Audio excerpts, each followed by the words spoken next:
And welcome back, George Noory with Ken Grundback. Ken, I got to tell you, I look forward to your visits to the show all the time you're on. Same with me. I look forward to being on the show. It's fun. It's an exciting time. So what do you think former President Donald Trump did wrong? I don't think he needed to broaden his base.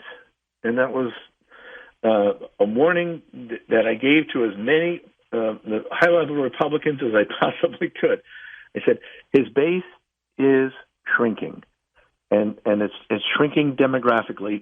I'm not going to get into the whole thought process. Right. But conservatives are dying, and as the boomers start to die, and they will, because they're entering that age, you're going to see more and more liberals and more moderates as the liberals age, and fewer conservatives. He needed to broaden his base, and he didn't. Now, how do you do that? If you're a conservative, do you become a little more liberal? What does he do? Yeah, well, yes. That was it. Yeah. You exercise politics, which is that's what politics is. Politics is appealing to your voters, and if your market is shrinking, and that's what we're saying here, what we've been talking about through our entire time tonight.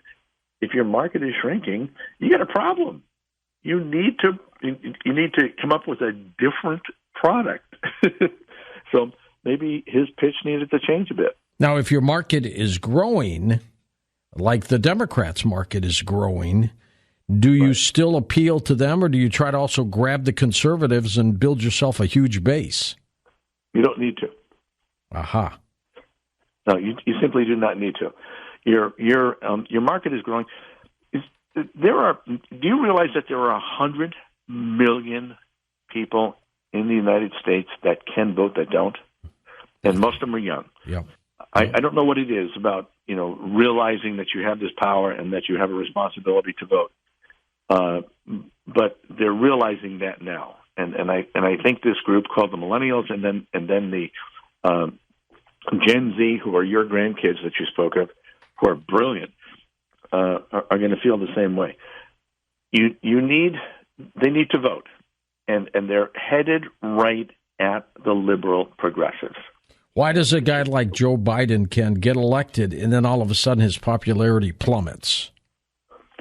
Oh, God bless Joe. I don't know. I mean, COVID didn't help in the way he's handled it. No, I'm sure. COVID didn't help, and the fact that I just pray, and I'm giving you some subjectivity here. I just pray that he holds together for the remaining 3 years. Physically, I agree. I agree with that. Yeah, I hope he holds together, and I hope he can keep his story straight. He's not a young man. Do you get asked by national political candidates for demographic help? I've run elections. You have? In fact, I've run the closest congressional race in congressional history, and I've also done recounts, and so I can understand the stuff that you find. Is it a part of what I do? The majority of what I do is write books, do research, and speak, and I love all three of them. I love speaking the most. I'm here in St. Louis right now, and we've got a base company called Anheuser-Busch, which you're very familiar with, that seem to understand demographics, because what they do is every time they're trying to reach a certain demographic, they came up with a new beer product, and they marketed it to that group, and they were very, very successful. They got bought out by a Belgian company a couple of years ago, but I mean, they I think as a company, they're probably the best marketers I've ever seen. Once a company realizes that the market is mobile, what you need to do is you need to think of yourself as a hot dog stand, and you need to think of the marble being a parade. The population being a parade that is marching past your hot dog stand. Who buys hot dogs? And do you have a large group coming your way or a small group coming your way? I've said this before. People, if you have a hot dog stand and at the state fair, and you don't know whether to send people home, cut your payroll, or to buy more hot dogs. What kind of a day am I going to have today? It's very expensive to be here. Who do you call? Well, you don't call an economist. You don't call your accountant. You call me. You call a demographer. And this is the conversation you have. You say to me, I don't know whether to buy more hot dogs or to send people home. I don't know how much business I'm going to do today. And then I say to you, can you see the parking lot from where you are? And you say, yes. And I say, describe it to me. And you say, it's filling up with school buses. And then I scream at you, buy more hot dogs. Yeah, exactly. That's how it works. And that is simply and in a nutshell. It's not rocket science, is it? No, it's not. No. So back to Donald Trump. Donald Trump, for some reason, was not getting good advice on his base. He figured he just assumed that his base, I think, was much bigger than it was, and never bothered. Well, I think his ego got in the way, and I think he believed his popularity was much broader than it really was. And I think when that happens, you got a problem.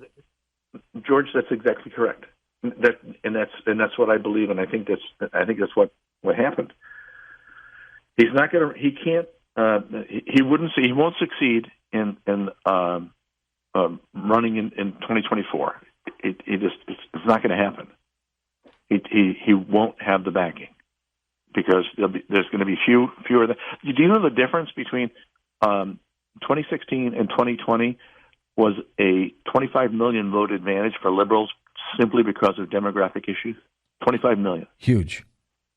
Yeah, enough to tip the scales, and there wasn't that widespread voter fraud. There's always voter fraud. There's been voter fraud since the beginning of time. Well, exactly. Like I said, I've run recounts, and we found dead people that voted, and we found prisoners that had voted. We found people that had voted early and often, but it was never enough to make the difference. Exactly. You know, we lost the election by this congressional race. One vote. One vote. One vote. Oh my God! You know who my candidate was? And folks, you can look this up. Was Eddie Munster in Connecticut? The real Eddie Munster? Oh, that was his name. That was his. He had a real name called Eddie Munster. Exactly. That should have got him elected all by itself. Well, it almost did. That's funny. Very cool. Yeah, if you're in politics and you're not playing the demographics, you don't understand demographics, and you're not playing the demography card, you're nuts. You have rocks in your head.